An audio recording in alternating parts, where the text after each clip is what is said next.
చాలకుడు వాహనం నడుపు విధానంలో సరిసుమారు 30% ఇంధనంపై పరిణామకారంగా ఉంటుంది. సడన్ యాక్సిలరేషన్ చేయడం వల్ల బస్సు ఇంజిన్ చాలా ఇంధనాన్ని సేకరిస్తుంది. సులువుగా యాక్సిలరేషన్ చేయడం వల్ల ఎక్కువ ఇంధనాన్ని అదుపు చేయవచ్చు. ఐడ్లింగ్ ఎక్కువ పెట్టడం వలన ఇంధనం వృధా అవుతుంది. వాహన చాలకుడికి ఐడ్లింగ్ అడ్జస్ట్మెంట్ చేయడం తెలిసి ఉండాలి. దీని వలన అప్పుడప్పుడు ఐడ్లింగ్ను సరి చేసుకోగలరు. వెహికల్ ఐడిల్ షట్ డౌన్ టైమర్స్ను బస్లో అమర్చాలి. దీని వలన ఇంధనం అదుపు అవుతుంది. చాలకుడు తరచుగా బ్రేక్ వేయడం వలన ఇంధనం ఎక్కువ వృధా అవుతుంది. ముందు జాగ్రత్తతో నిదానంగా బ్రేక్ వేయడం సమర్థవంతంగా ఉంటుంది మరియు ఇంధనాన్ని అదుపు చేయడంలో సహాయపడుతుంది.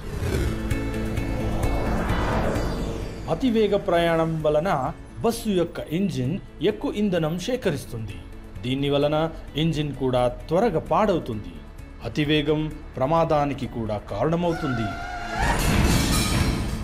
గేరును తరచుగా బదిలించడం వలన ఎక్కువ ఇంధనం వృధా అవుతుంది. నడిపే మార్గాన్ని స్పష్టంగా గుర్తుపెట్టుకోవడం వలన తరచుగా గేర్ మార్చడం నియంత్రించవచ్చు.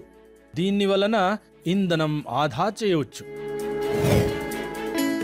ఇంధనాన్ని ట్యాంకులో పూర్తిగా నింపకండి. కొన్నిసార్లు సూర్యుని వేడి మరియు ఇతర వేడి వలన వేడెక్కి ఇంధనం ఇంజిన్కు వెనుదిరగవచ్చు.